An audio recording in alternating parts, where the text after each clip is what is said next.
Selamat datang dan selamat bergabung di channel Dongeng Malam. Bagi yang sudah mampir, jangan lupa tinggalkan jejak kalian dengan cara di-like dan komen video ini. Untuk kali ini, Dongeng Malam akan membawakan sebuah cerita dengan judul Kutukan Topeng Barong. Kita mulai saja ceritanya. Pesawat mendarat mulus di landasan Bandara Ngurah Rai. Matahari Bali menyambut dengan sinarnya yang hangat, membuat langit biru tampak bersih tanpa awan. 6 mahasiswa itu turun dengan wajah riang. Seakan liburan ini akan menjadi pengalaman terbaik mereka sebelum kembali disibukkan dengan skripsi dan tugas akhir. Raka Wiratama, dengan kamera DSLR yang selalu tergantung di lehernya, melangkah lebih dulu. Senyum lebar tak pernah lepas dari wajahnya. "Welcome to paradise, guys," serunya sambil mengangkat tangan, seolah ia pemandu wisata paling bersemangat di dunia. Di belakangnya, Bagas Adiputra menyeringai. "Paradise yang penuh bule itu ya, Kak? Hati-hati, jangan sampai lupa tujuan kita." Ia sengaja menekankan kata tujuan, karena Bagas tahu, Raka seringkali lebih tertarik pada hal-hal unik dan mistis ketimbang tugas kuliah mereka. Ayu Saraswati berjalan anggun sambil menyeret koper roda. Ia hanya melirik sebentar, lalu berkata dengan nada agak sinis, "Tujuan kita itu penelitian budaya. Jangan sampai liburan ini cuma jadi alasan buat main." "Santai Yu," Raka menoleh dengan gaya sok tenang. "Budaya Bali itu kan luas. Siapa tahu kita ketemu cerita-cerita mistis asli, kan keren buat bahan presentasi nanti." Dewi Anindya, yang berjalan di sisi Ayu hanya diam. Ia tersenyum tipis, tapi matanya tampak menerawang. Dewi memang dikenal sensitif. Sejak awal ia sudah merasa agak berat hati mengikuti perjalanan ini, meski sebenarnya ia yang paling suka budaya dan cerita rakyat. Ada firasat yang menempel di benaknya, sebuah bayangan samar bahwa perjalanan ini tidak akan semulus yang mereka kira. Bimo Prasetyo, si mahasiswa hukum yang selalu skeptis, mendengus sambil menyalakan rokok elektriknya. Budaya, mistis, bla bla bla, semua itu cuma sugesti. Yang penting kita liburan, makan enak, tidur nyenyak. Udah nggak usah cari masalah. Nanda Pradipta, yang paling diam di antara mereka, membuka bukunya dan mencatat sesuatu sambil berjalan. Ia seringkali tampak asyik dengan dunianya sendiri, mencatat apapun yang menurutnya menarik. Kalau dipikir-pikir, penelitian kita ini unik juga. Banyak orang tahu Bali dari sisi turis, tapi jarang yang benar-benar menggali sisi spiritualnya. Raka menepuk bahu Nanda. "Nah, itu. Makanya gue bilang, kita harus cari pengalaman langsung. Jangan cuma baca brosur." Sore itu, mereka sampai di sebuah desa di pinggiran Gianyar, agak jauh dari pusat keramaian turis. Mobil sewaan berhenti di depan sebuah penginapan tradisional, rumah tua dengan dinding bata merah khas Bali, dihiasi ukiran-ukiran rumit. Aroma dupa samar tercium, bercampur dengan wangi tanah basah setelah hujan siang tadi. Penginapan itu dimiliki oleh seorang perempuan setengah baya bernama Nilu Surti.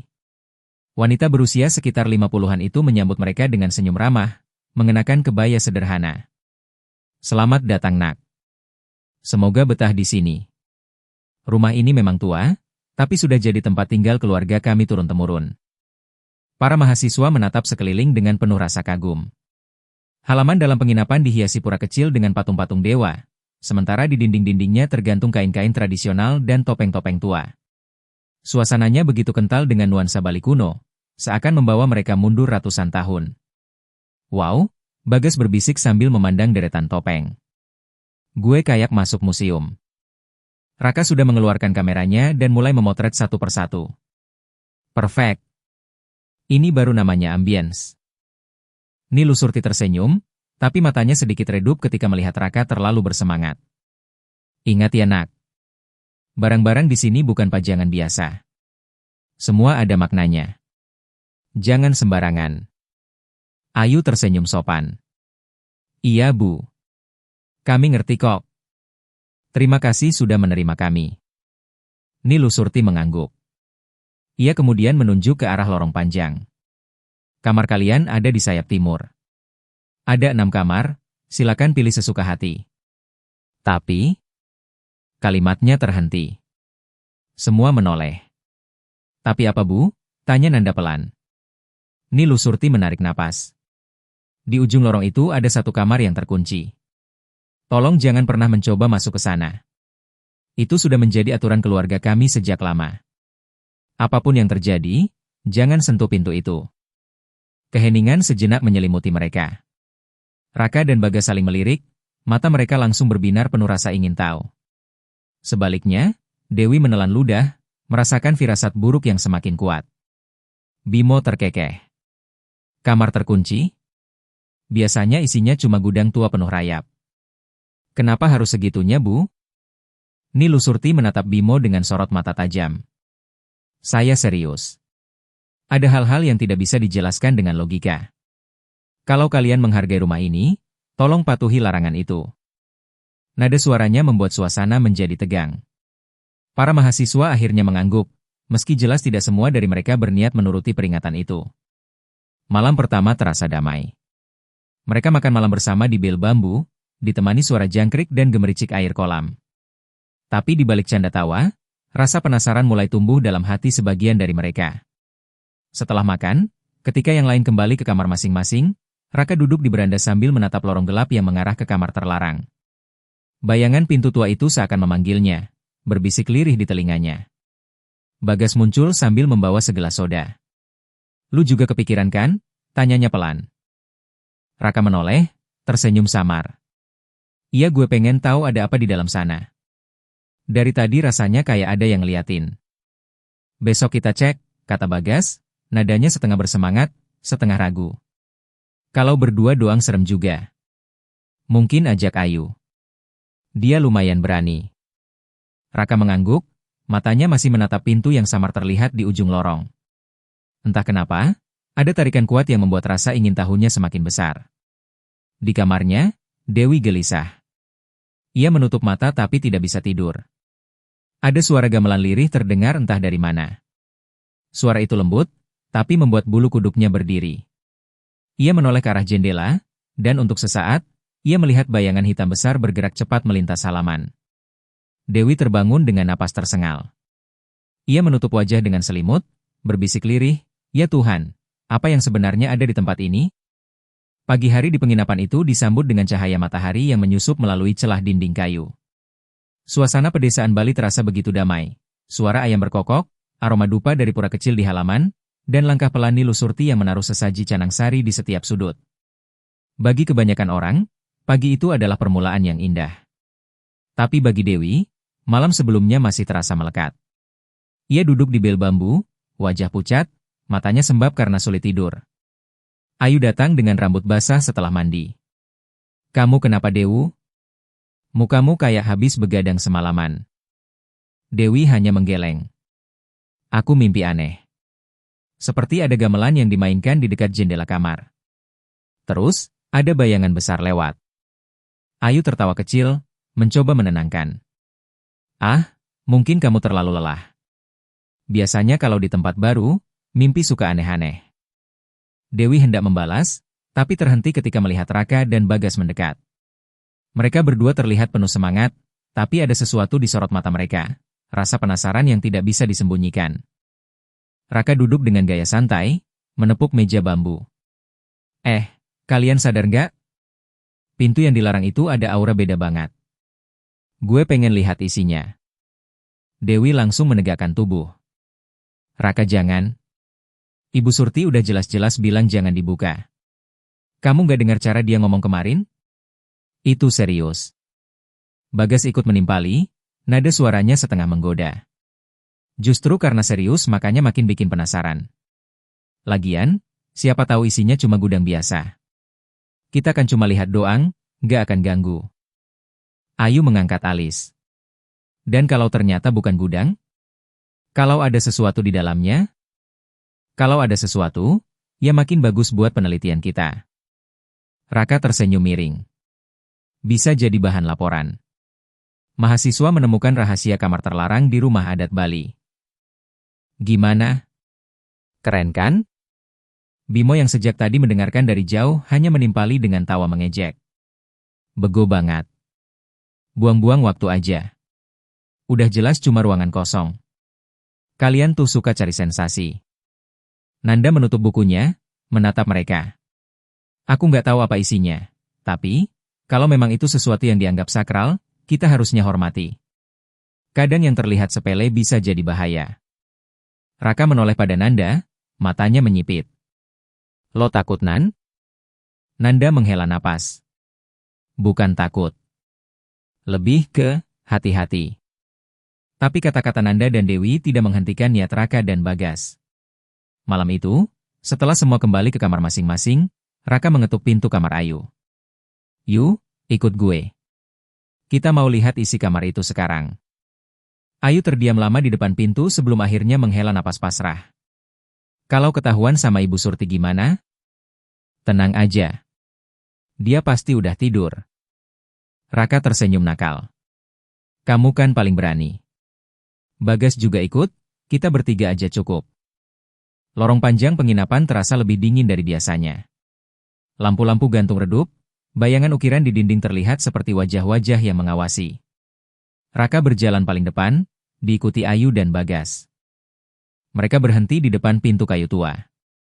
Pintu itu berbeda dari yang lain, warnanya lebih gelap, penuh ukiran tua, dan ada bekas gembok karatan di sana. Bagas berbisik, gue udah merinding dari tadi, sumpah. Raka mengeluarkan kunci duplikat kecil yang entah bagaimana ia dapatkan. Gue sempat lihat kunci cadangan di meja dapur. Jadi kita bisa buka. Ayu menelan ludah. Raka, apa kita nggak keterlaluan? Cuma sebentar. Kalau isinya nggak ada apa-apa, kita tutup lagi, jawab Raka cepat, meski wajahnya sendiri terlihat menegang. Kunci itu dimasukkan. Suara kunci berputar menggema di lorong yang sunyi. Pintu berderit perlahan, dan aroma lembab bercampur dupa menyergap keluar. Ruangan di dalamnya remang-remang, hanya diterangi cahaya bulan yang masuk lewat celah kecil di dinding. Barang-barang adat berjejer, kain poleng hitam putih, gamelan tua berdebu, patung-patung kecil, dan deretan sesajen kering yang sudah lama tidak disentuh. Tapi yang paling mencolok adalah sebuah topeng barong yang diletakkan di atas altar kayu rendah, ditutupi kain merah lusuh. Topeng itu berbeda dari barong yang sering mereka lihat di pertunjukan. Matanya besar menonjol dengan lingkaran merah, giginya tajam, rambutnya kusut berwarna hitam pekat, dan dari sela bibir kayunya seakan keluar aroma besi karat, seperti darah yang mengering. Ya Tuhan, Ayu menutup mulut. Kenapa topengnya serem banget? Raka mendekat, matanya berbinar. Luar biasa. Ini bukan barong biasa. Energinya beda. Bagas tertawa gugup. Energi apaan?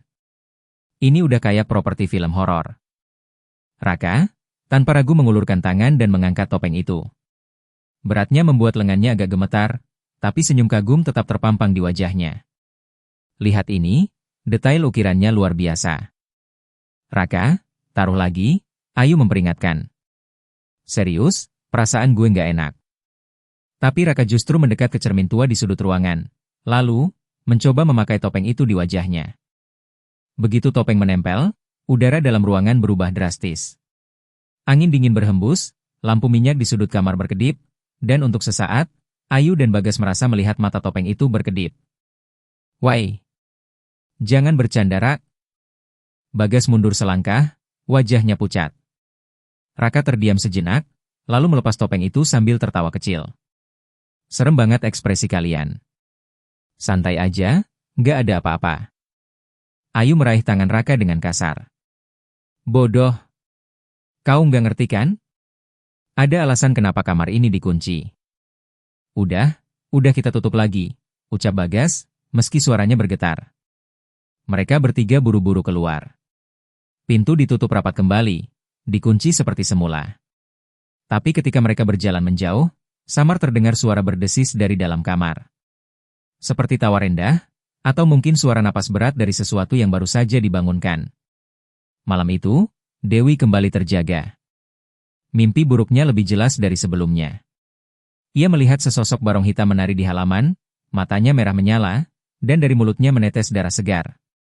Suara gamelan berdentum keras, membuat kepalanya hampir pecah. Dewi terbangun dengan jeritan kecil, tubuhnya basah oleh keringat dingin. Di luar jendela ia yakin melihat sekilas, bayangan wajah barong itu menempel di kaca, menatapnya lurus.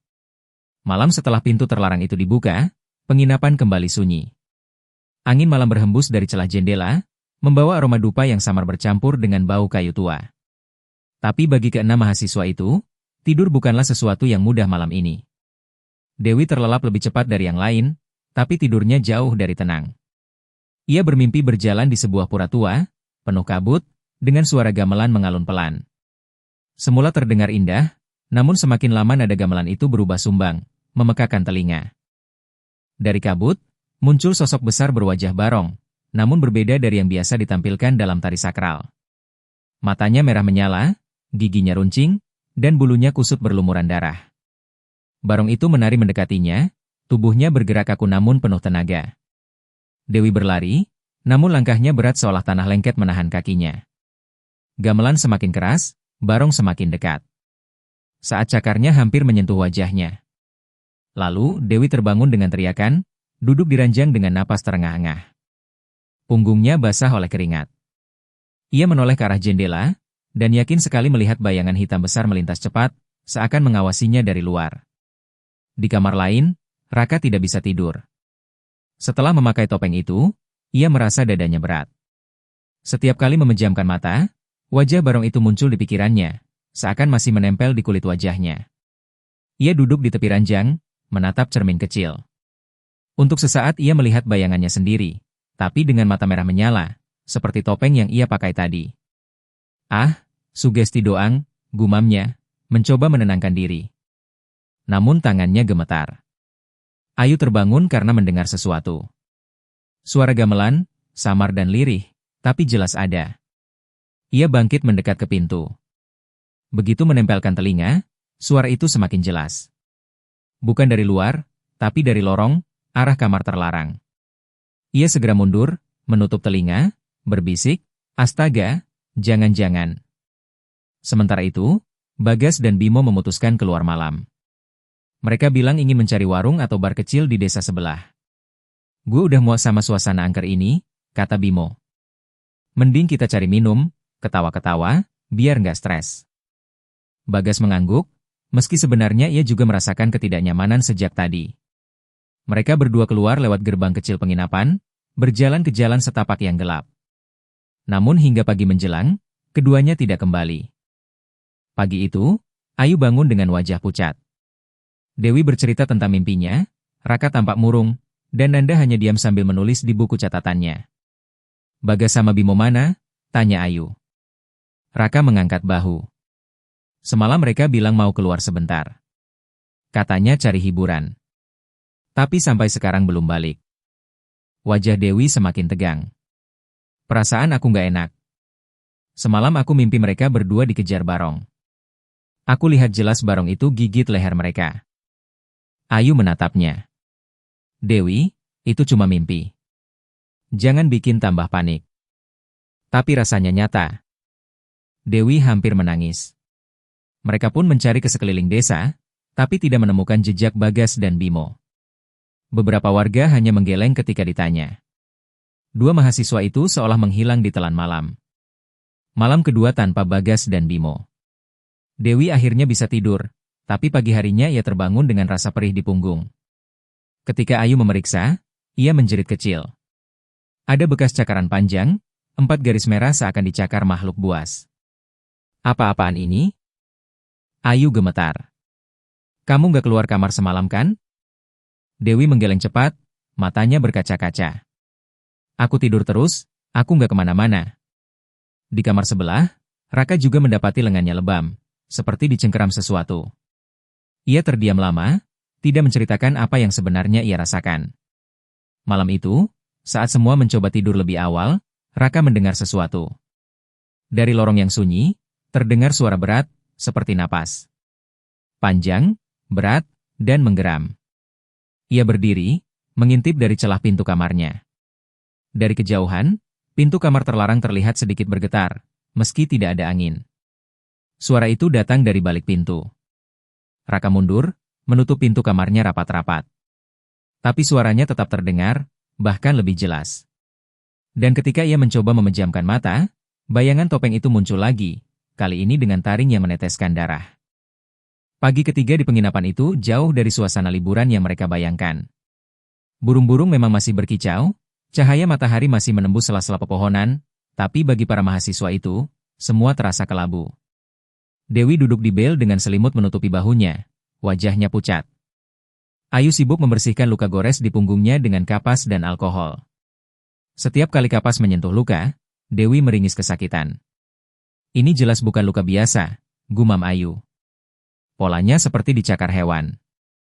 Tapi kamu semalam tidur di kamar kan? Ya. Dewi hampir menangis. Aku bahkan gak berani keluar kamar. Raka yang duduk di pojok hanya terdiam. Ia masih menyembunyikan lengannya yang lebam. Tapi matanya merah, kurang tidur. Nanda melihatnya, menutup bukunya, lalu bertanya pelan. Rak, lu ngerasa ada yang aneh gak sama tubuh lu? Raka terdiam sebentar. Gak, gue cuma kurang tidur aja. Tapi jelas sekali suaranya bergetar. Ayu menghela napas panjang. Yang jelas sekarang Bagas sama Bimo harus dicari. 2 hari mereka nggak balik. Aku takut terjadi sesuatu. Siang itu, mereka pergi ke kantor polisi kecil di desa. Seorang petugas menerima laporan mereka. Teman-teman kalian mungkin masih jalan-jalan di sekitar pantai atau bar. Biasanya wisatawan muda suka begitu. Tunggu saja, kata polisi itu enteng. Tapi sudah 2 hari Pak, Ayu mendesak. Kami sudah cari ke desa sebelah, tapi tidak ada kabar. Petugas itu hanya menggeleng. Kalau besok masih belum muncul, baru kami kirim tim. Sementara ini, kalian tenang saja dulu. Keluar dari kantor polisi, Dewi menunduk lesu. Gak ada yang percaya sama kita. Nanda menatap sekeliling. Desa itu memang tenang, tapi bagi mereka, setiap senyum warga terasa menyimpan sesuatu. Seakan semua orang tahu ada rahasia besar yang tidak mereka mengerti. Malamnya, hujan turun deras. Petir sesekali menyambar, menyinari halaman penginapan yang sepi. Di dalam kamarnya, Ayu berusaha tidur. Tapi sekitar tengah malam, ia mendengar suara lirih, seperti suara kain diseret di lantai. Ia menahan napas, menajamkan telinga. Suara itu makin dekat, menuju kamarnya. Pelan-pelan ia menoleh ke pintu. Dari celah bawah pintu, tampak bayangan kaki lewat. Besar, tidak seperti manusia. Jari-jarinya panjang, kukunya mencakar lantai kayu. Ayu menutup mulut, menahan jeritan. Ia bersembunyi di balik selimut, tubuh gemetar. Setelah beberapa menit, suara itu menghilang. Tapi lantai kamar meninggalkan bekas goresan panjang. Pagi menjelang dengan kabut tipis. Mereka berkumpul di halaman, suasana hening. Tiba-tiba, seorang warga desa berlari menuju penginapan, wajahnya panik. Bu Surti. Ada mayat di sawah. Nilu Surti segera keluar, kaget. Para mahasiswa saling berpandangan, jantung mereka berdebar keras. Mereka ikut ke lokasi. Di pematang sawah, tubuh seorang pemuda terbujur kaku. Pakaiannya robek, tubuhnya penuh luka cakar yang dalam. Wajahnya pucat, mata terbuka kosong menatap langit. Ayu menjerit, menutup mulut. Itu Bagas? Dewi langsung lemas, hampir pingsan. Raka terdiam kaku, tubuhnya membeku. Nanda menutup buku catatannya erat-erat, matanya basah. Polisi datang, menutupi tubuh Bagas. Mereka bilang ini mungkin serangan binatang liar. Tapi siapapun bisa melihat, cakar itu terlalu besar, terlalu dalam. Tidak masuk akal. Malamnya, suasana penginapan semakin mencekam. Raka berjalan mondar-mandir, wajahnya gelisah. Ini salah gue, kalau gue nggak buka pintu itu, kalau gue nggak pakai topeng itu. Berhenti nyalahin diri sendiri. Ayu memotong dengan suara tinggi, meski matanya juga berkaca-kaca. Kita semua ada di sini, kita semua salah. Yang penting sekarang cari cara biar ini nggak tambah parah. Dewi duduk di pojok, tubuhnya menggigil. Aku takut, aku nggak mau tidur. Setiap aku tidur, dia datang. Nanda mencoba menenangkan. Dewi, kita masih bisa cari jawaban. Mungkin Bu Surti tahu lebih banyak. Raka menoleh tajam. Kalau memang Bu Surti tahu, kenapa dari awal nggak cerita? Belum sempat ada jawaban, tiba-tiba lampu minyak di bel bergoyang, apinya berkedip-kedip. Dari arah lorong kamar terlarang, terdengar suara pelan, suara gamelan, denting lirih yang perlahan makin keras. Semua menoleh. Dan untuk sesaat, pintu kamar terlarang itu bergetar. Malam itu hujan turun deras, petir menyambar sesekali, menyinari pekarangan penginapan yang dipenuhi pohon Kamboja tua. Bau tanah basah bercampur dupa yang samar membuat udara semakin menyesakkan dada. Keempat mahasiswa yang tersisa, Raka, Ayu, Dewi, dan Nanda, berkumpul di bale, wajah mereka tegang. Tidak ada lagi tawa atau obrolan ringan seperti beberapa hari lalu. Bagas udah mati, suara Ayu bergetar. Dan Bimo masih belum ketemu. Kita harus keluar dari sini sebelum terlambat. Tapi mau kemana?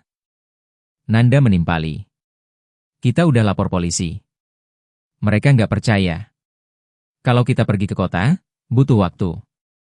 Dan gue rasa, ia menoleh ke arah kamar terlarang, sesuatu itu nggak bakal berhenti cuma karena kita pergi.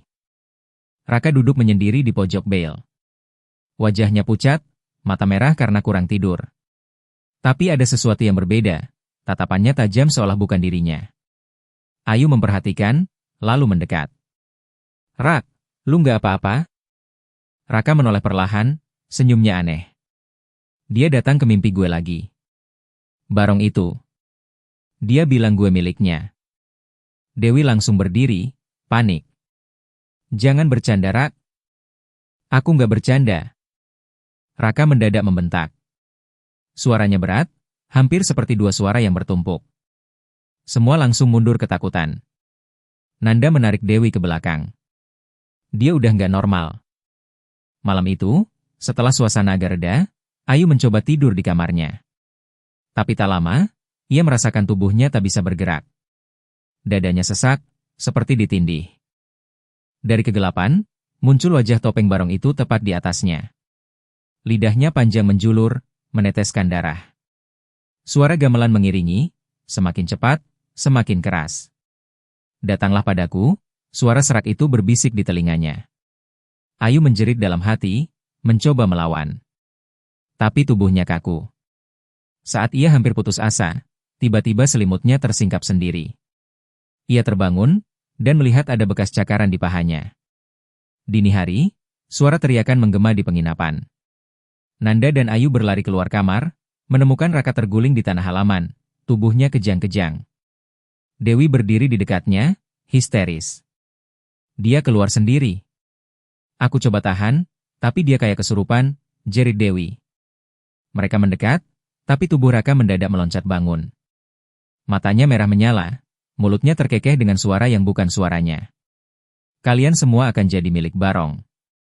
Ia menggeram, lalu mendadak tubuhnya ditarik ke belakang oleh sesuatu yang tak terlihat.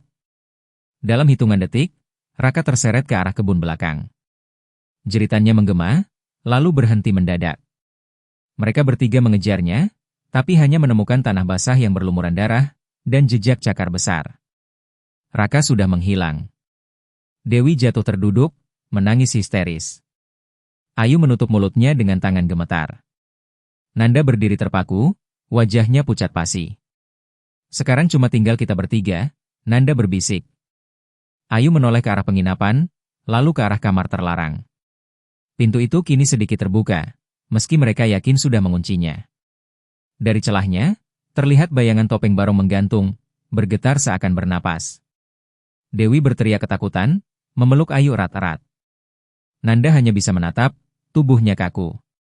Dan untuk pertama kalinya sejak awal mereka datang, Bu Surti muncul di bale dengan wajah sangat pucat.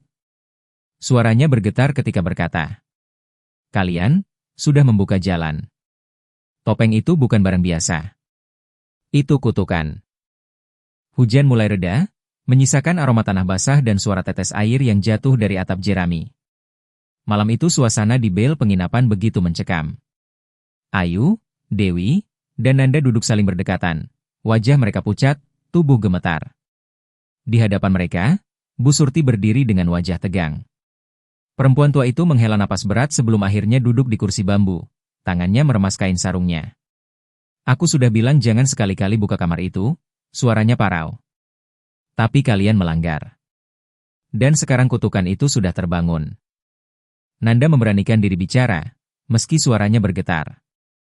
"Bu, tolong jelaskan, apa sebenarnya yang terjadi? Teman-teman kami sudah hilang, satu demi satu mati. Kalau kami salah, kami minta maaf, tapi tolong beritahu bagaimana cara menghentikannya." Bu Surti menunduk. Butuh waktu sebelum ia mulai bicara. Topeng itu bukan topeng biasa. Itu peninggalan leluhur yang seharusnya tidak lagi ada di dunia ini. Dulu, di desa leluhurku, ada seorang penari barong yang tamak. Ia mempelajari ilmu hitam, mencampur kesenian sakral dengan pemujaan roh-roh jahat. Topeng barong yang ia gunakan dibuat dari kayu pohon keramat yang ditebang tanpa izin, dan dimandikan dengan darah hewan, bahkan darah manusia. Dewi menutup telinga, tak kuat mendengar. Tapi Bu Surti tetap melanjutkan. Topeng itu kemudian menjadi wadah roh yang haus tumbal. Penarinya mati dalam keadaan mengerikan, tubuh tercabik oleh barongnya sendiri saat pementasan. Sejak itu, siapapun yang memakai topeng itu akan ditandai, dan ditagih jiwanya. Ayu menelan ludah, tubuhnya gemetar. Tapi kenapa disimpan di sini, Bu? Kenapa tidak dihancurkan saja?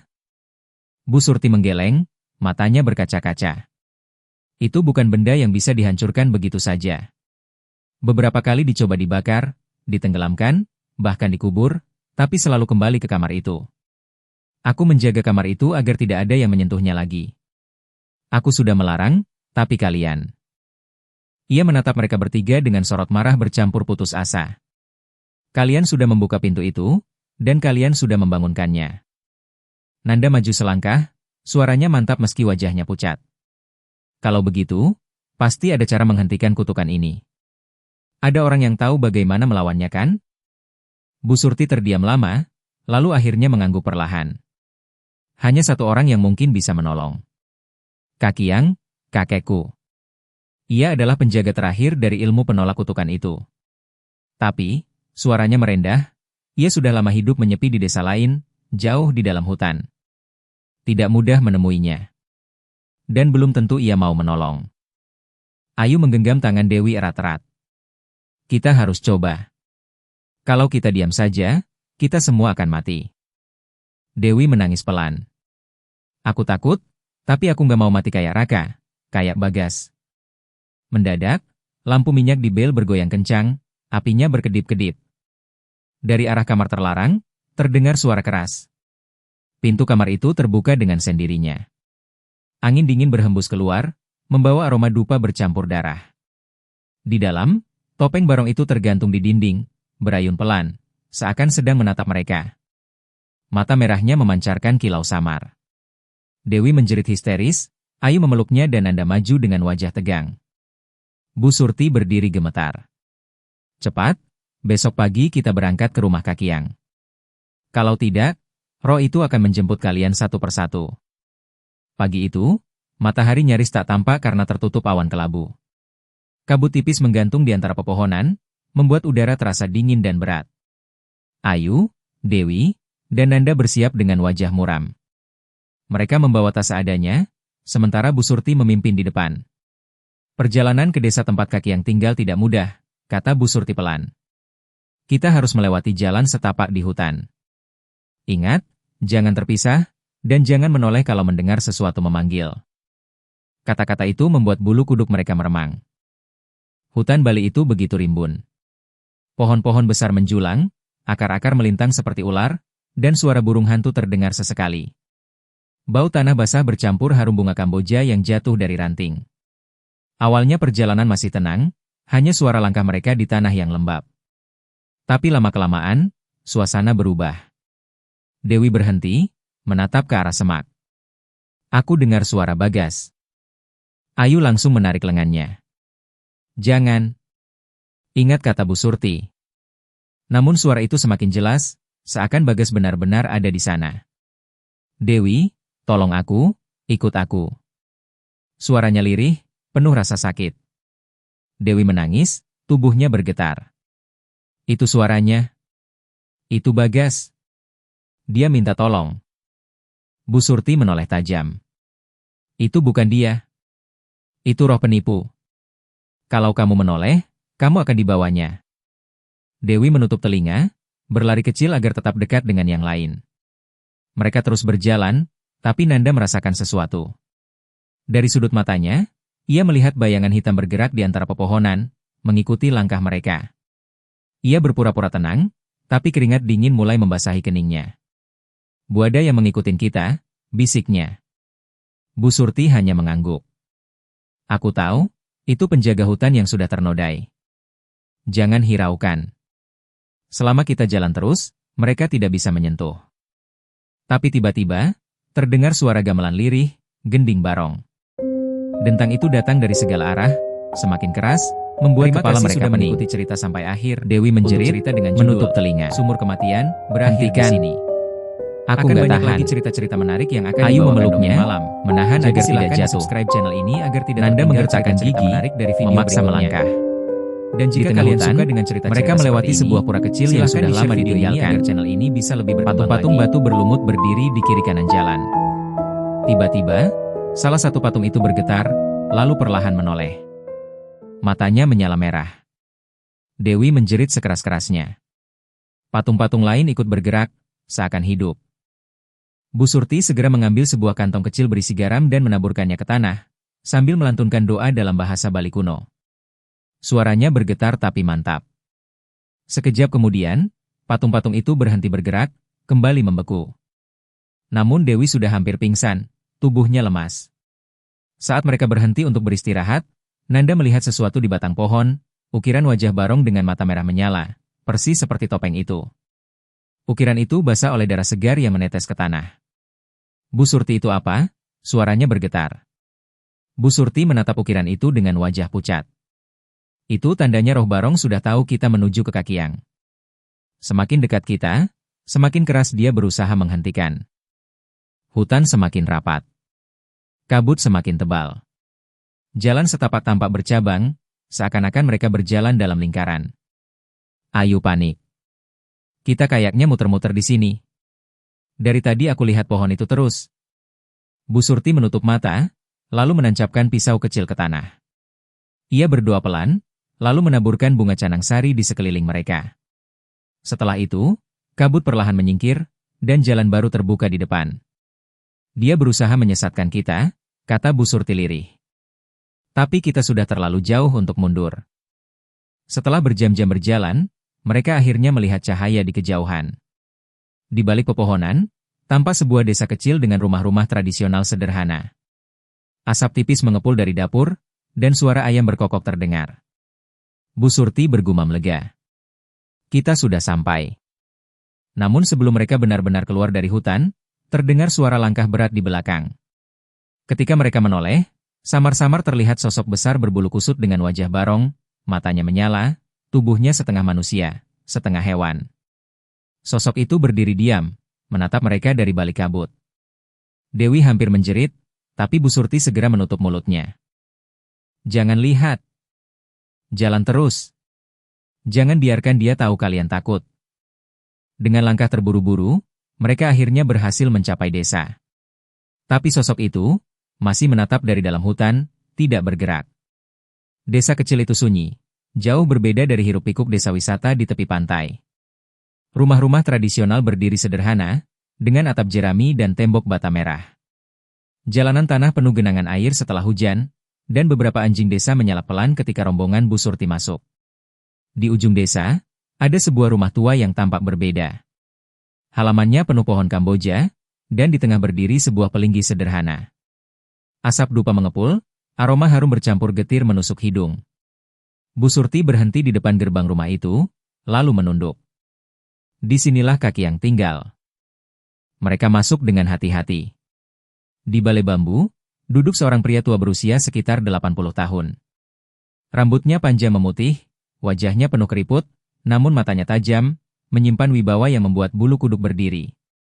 Ia mengenakan kamen hitam putih kotak-kotak, dan di tangannya menggenggam sebuah tongkat kayu. Kakiang menoleh pelan ketika mereka datang. Surti, suaranya berat, dalam, jadi akhirnya kutukan itu bangkit lagi? Bu Surti menunduk, suaranya gemetar. Ampun Kakiang, aku sudah berusaha menjaga. Tapi anak-anak ini membuka kamar itu.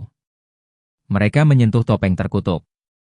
Kakiang memandang tajam ke arah Ayu, Dewi, dan Nanda. Tatapannya menembus, membuat mereka hampir tak sanggup menahan pandangan. Berapa orang yang sudah hilang? Tanyanya. Nanda menjawab lirih, 4 Kakiang, 2 hilang, 2 mati. Kakiang menghela napas panjang, menutup mata sejenak. Seperti yang kuduga. Topeng itu tidak akan berhenti sampai semua yang menyentuh batasnya tumbang. Tapi kalian masih punya waktu, sedikit. Mereka duduk melingkar di balai.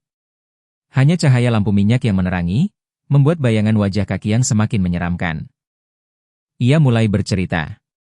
Topeng itu diciptakan ratusan tahun lalu oleh seorang penari sakral bernama I Dewa Guna. Semula ia penari barong yang terhormat, dipercaya menjaga keseimbangan antara baik dan buruk. Tapi keserakahannya membuat ia menyimpang. Ia mencari ilmu hitam agar bisa membuat pertunjukannya lebih hebat, lebih disegani. Mata Kakiang menajam. Ia membuat topeng barong dari kayu pohon pule yang tumbuh di Pura Keramat, pohon yang seharusnya tidak boleh ditebang. Ia mengolesinya dengan darah babi, ayam, bahkan darah manusia yang ia korbankan diam-diam. Topeng itu menjadi wadah roh jahat, roh yang menyamar sebagai pelindung. Ayu menelan ludah, tubuhnya bergetar. Lalu, apa yang terjadi dengan I Dewa Guna? Pada pementasan terakhirnya, barong itu menari sendiri. Ia dirasuki roh yang ia panggil. Penarinya, tubuhnya tercabik di depan mata penonton. Sejak itu, topeng itu tidak lagi sekedar benda. Ia hidup. Ia menuntut tumbal. Dewi menutup wajah, menahan tangis. Jadi kita sudah ditandai? Kakiang mengangguk perlahan.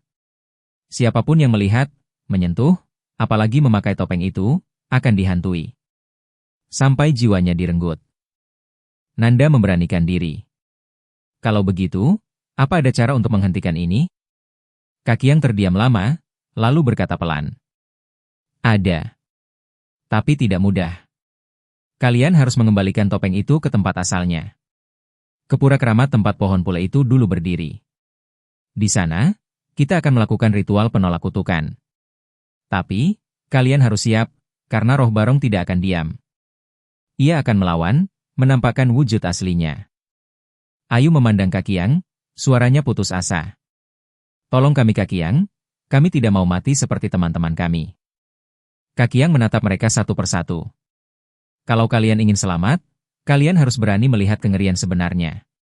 Jangan lari, jangan menyerah. Dan yang terpenting, suaranya merendah, jangan sekalipun meremehkan kekuatan tradisi ini. Karena roh itu tidak hanya ingin tubuh kalian, ia ingin jiwa kalian. Tiba-tiba, angin dingin bertiup kencang, membuat lampu minyak bergetar. Suara gamelan samar terdengar dari kejauhan, padahal desa itu sunyi. Dewi menjerit, menutup telinga. Itu musiknya lagi. Kakiang berdiri, menancapkan tongkat ke lantai balai. Dia sudah tahu kita sedang membicarakan. Dia marah, itu tandanya, waktumu tidak banyak. Bu Surti menunduk, wajahnya tegang. Kakiang, apa kita bisa lakukan ritualnya besok? Kakek tua itu menatap ke arah kabut di luar rumah, matanya tajam. Tidak ada waktu untuk menunggu. Malam ini juga kita harus kembali ke Pura Keramat. Kalau tidak, mereka bertiga tidak akan sempat melihat matahari terbit. Malam telah gelap ketika Ayu, Dewi, Nanda, Bu Surti, dan Kakiang meninggalkan desa kecil itu. Hujan semalam telah membasahi jalan setapak, membuat tanah licin dan akar pohon menonjol di mana-mana. Kabut tipis menyelimuti pepohonan, dan udara dingin menembus tulang. Kakiang memimpin, tongkatnya mengetuk tanah dengan ritme mantap. Jangan terpancing rasa takut. Jangan berbicara terlalu keras. Roh itu bisa mendengar dan memanfaatkan kelemahan kalian, katanya. Dewi menggenggam tangan Ayu erat-erat, tubuhnya gemetar. Nanda berjalan di samping mereka, matanya menatap bayangan pepohonan yang seolah bergerak sendiri. Begitu memasuki bagian hutan yang lebih gelap, suara gamelan mulai terdengar, lirih tapi nyata. Dentingnya makin keras, seakan mengikuti langkah mereka. Tiba-tiba, dari balik pohon, muncul bayangan besar, setengah manusia, setengah hewan, berwajah barong, mata merah menyala, bulu kusut hitam, dan gigi runcing. Sosok itu berdiri diam, mengawasi mereka dengan intens. Ayu menjerit. Dia ada di sini. Kakiang segera melangkah ke depan, menancapkan tongkatnya ke tanah sambil melantunkan doa kuno. Angin kencang berputar di sekitar mereka, mengangkat dedaunan dan menciptakan suara gemerisik menakutkan. Roh barong itu meringkik, menyalak, lalu menghilang di kabut. Jangan takut pada bayangan, tapi jangan lengah. Kaki Yang menekankan. Setelah berjalan hampir sejam, mereka melihat cahaya di kejauhan, pura tua yang dipenuhi ukiran kuno dan pelinggi suci. Aroma dupa yang kuat menyeruak, bercampur dengan tanah basah dan bunga-bunga yang gugur. Bu Surti menunduk, suaranya gemetar. Kita sampai, tapi roh itu pasti akan menyerang saat ritual dimulai. Bersiaplah. Kaki Yang menatap mereka satu persatu. Ritual ini harus dilakukan dengan benar. Topeng harus dikembalikan ke altar, dan kita harus melafalkan mantra penolak kutukan bersamaan. Jangan ada yang takut atau mundur, atau kita semua akan kalah. Dewi menelan ludah, tapi mengangguk. Siap, bisiknya menatap topeng barong yang dibawa Ayu di tas kecil. Mereka memasuki pelinggi utama. Kaki Yang memegang tongkat, mengelilingi altar sambil melantunkan mantra dengan suara berat dan bergema. Ayu meletakkan topeng itu di tengah altar. Begitu topeng menyentuh kayu altar, tiba-tiba semua lilin di pura menyala sendiri. Suara gamelan terdengar keras, mendominasi hutan sekitar, seakan roh barong muncul dari dimensi lain. Topeng itu mulai bergetar, bulu dan matanya bergerak seakan hidup. Dari celah mata merahnya, muncul cahaya merah pekat yang menyebar ke seluruh pura. Dewi menutup mata, Ayu menahan napas, dan Nanda menggenggam tangan mereka erat-erat. Kaki Yang menatap mereka sambil berteriak. Sekarang, ucapkan mantra bersama. Jangan ada yang mundur. Tiba-tiba, dari kegelapan, sosok barong itu muncul secara nyata. Tubuhnya lebih besar dari manusia, bulunya hitam kusut, wajahnya menakutkan dengan gigi panjang dan mata merah menyala. Ia menyalak, suara seperti dentuman gamelan yang pecah. Bayangan besar itu melompat ke arah mereka. Angin kencang berputar, dedaunan beterbangan, dan hujan tipis mulai turun. Dewi hampir jatuh, tapi Kaki Yang menahan bahunya. Fokus pada mantra. Jangan lihat dia. Fokus pada topeng, teriak Kaki Yang. Ayu menatap topeng barong di altar, dan bersama Dewi serta Nanda, mereka mulai melafalkan mantra yang diajarkan Kaki Yang. Setiap kata yang diucapkan bergetar di udara, menimbulkan cahaya biru samar yang menahan bayangan barong. Sosok itu meringkik marah, tubuhnya terbakar cahaya biru, namun tetap mencoba menghancurkan mantra. Topeng bergetar semakin keras, cahaya biru dari mantra bertemu aura merah dari barong. Hutan bergetar, angin menderu kencang, dan suara gamelan pecah menjadi dentuman mengerikan. Kaki Yang terus mengalunkan mantra sambil menepuk tanah dengan tongkatnya. Teruskan. Jangan berhenti. Jiwa kalian taruh di sini, teriaknya. Ayu, Dewi, dan Nanda berusaha sekuat tenaga, menahan ketakutan, tetap melafalkan mantra bersama. Cahaya biru dan merah bertabrakan di udara, menciptakan pusaran energi yang menakutkan namun indah. Roh barong melompat ke atas altar, mencoba merebut topeng, tapi kekuatan mantra Kaki Yang dan keberanian ketiga mahasiswa itu menahan. Detik demi detik terasa seperti jam, tapi mereka tidak menyerah. Pura bergetar hebat ketika cahaya biru dari mantra dan cahaya merah dari roh barong bertemu. Angin berputar kencang, hujan tipis turun, dan dedaunan beterbangan. Ketegangan begitu tebal, seolah udara sendiri menahan napas. Dewi, Ayu, dan Nanda terus melafalkan mantra bersama Kaki Yang, meski tubuh mereka gemetar ketakutan. Topeng barong di altar bergetar hebat, matanya berkedip-kedip, bulunya bergerak seperti makhluk hidup. Roh barong menjerit, melompat dan mencoba meraih topeng, tapi cahaya biru dari mantra menahannya. Suara gamelan yang selama ini menghantui mereka kini terdengar seperti terdistorsi, memunculkan dentuman mengerikan. Kaki Yang menepuk tanah dengan tongkatnya, suaranya bergema. Sekarang, semua fokus pada mantra. Jiwa kalian harus kuat. Dewi menunduk, menatap topeng, dan mengucapkan kata-kata terakhir dari mantra itu dengan suara penuh keberanian. Ayu dan Nanda mengikuti, meski suara mereka hampir tenggelam oleh raungan roh barong. Tiba-tiba, cahaya biru menyelimuti topeng sepenuhnya, dan aura merah barong mulai pudar. Sosok itu berteriak, tubuhnya terseret oleh pusaran energi yang semakin kuat. Dengan satu ledakan cahaya yang menyilaukan, roh barong terdorong masuk kembali ke dalam topeng, yang kini diam tak bergerak di atas altar. Suara gamelan pun berhenti mendadak, hutan kembali sunyi, hanya terdengar hujan rintik-rintik yang tenang. Dewi, Ayu, dan Nanda terkapar di lantai pura, tubuh mereka lemas.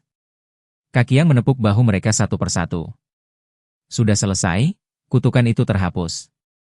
Roh itu tertahan dalam topeng selamanya, Asalkan tidak ada yang menyentuhnya lagi. Bu Surti masuk, wajahnya pucat tapi lega. Kita selamat, tapi kita harus tetap menjaga topeng itu. Tidak ada yang boleh membuka kamar itu lagi. Dewi menitikkan air mata, memeluk Ayu. Kita masih hidup, semua. Selamat. Nanda hanya bisa mengangguk, napasnya tersengal, tapi rasa lega mulai mengalir. Kakiyang mengangkat topeng itu, menempatkannya dengan hati-hati di pelinggih tertinggi. Ia melantunkan doa penutup, memastikan roh Barong tetap terperangkap. Topeng ini akan tetap terjaga di sini. Siapapun yang mencoba mengambilnya akan menghadapi kutukan yang sama. Ini tanggung jawab kalian untuk tidak membukanya lagi. Mereka bertiga mengangguk setuju, janji itu tertanam dalam hati mereka. Keesokan harinya, cuaca cerah. Hutan tampak damai, dan kabut pagi menghilang. Ayu, Dewi, dan Nanda kembali ke desa kecil tempat mereka menginap sebelumnya, dengan bantuan Bu Surti. Mereka berjalan pelan, menghirup udara segar, dan merasakan kebebasan yang sebelumnya terasa mustahil. Dewi menatap langit biru. Kita selamat, dan kita tidak akan pernah lupa ini. Ayu menepuk pundaknya. Ya, pengalaman yang tidak akan pernah kita ceritakan pada sembarangan orang. Nanda tersenyum tipis. Yang penting kita selamat, dan teman-teman kita, mereka sudah tenang sekarang. Mereka bertiga kembali ke kehidupan normal, namun pengalaman itu selalu menghantui ingatan mereka. Topeng Barong tetap berada di Pura Keramat, diam dan sunyi. Dan meski mereka selamat, satu hal tetap jelas, tradisi dan kekuatan leluhur bukanlah hal yang boleh diremehkan. Sekali dibangkitkan, kutukan bisa menghancurkan siapapun yang lalai. Malam pertama mereka tidur di rumah penginapan lama setelah kembali. Mereka semua terbangun karena suara lembut, gamelan yang samar, tapi kali ini, terasa seperti bisikan pelindung. Kekuatan itu tertahan, tapi waspadalah selalu. Akhirnya, ketiga mahasiswa itu menutup mata, dengan rasa lega yang tak ternilai, dan sebuah pelajaran yang akan mereka bawa sepanjang hidup. Dan cerita selesai di sini. Terima kasih sudah mengikuti cerita sampai akhir. Untuk cerita dengan judul Kutukan Topeng Barong berakhir di sini. Akan banyak lagi cerita-cerita menarik yang akan dibawakan Dongeng Malam. Jadi silahkan di-subscribe channel ini agar tidak tertinggal cerita-cerita menarik dari video berikutnya. Dan jika kalian suka dengan cerita-cerita seperti ini, silahkan di-share video ini agar channel ini bisa lebih berkembang lagi.